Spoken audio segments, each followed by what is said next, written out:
Што се случи во Казахстан? Беше момент на инспирација твојата брилјантна партија?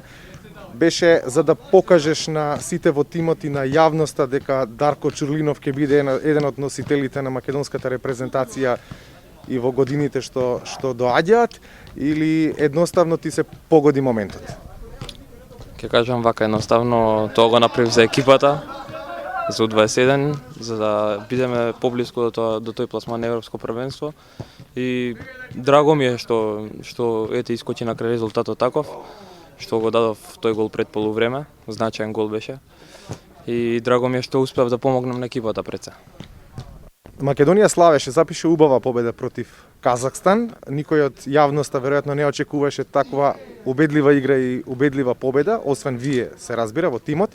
Но овој надпревар со Израел сега носи дополнителен притисок за 3 бода и за продолжување на низата на македонската репрезентација. Подготвени ли сме? Да, подготвени сме, значи спремни сме да дајме сите 100% и повише од 100%. И се надеваме и ние на 3 бода, значи ќе дадеме се од себе.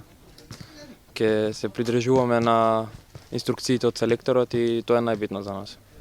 Чувствувате ли дека сте блиску до пласман во бараж за Европско првенство, иако по промената на системот на надпреварување тоа ќе биде потешко или потежок е патот за... Па, искрено ви кажам, на нас е да ги одиграме добро сите утакмици до крај, да земеме колку што може поише бодови, а на Господ е што се вика дали ќе се пласираме на Европско или не. Одзора. Фала ви.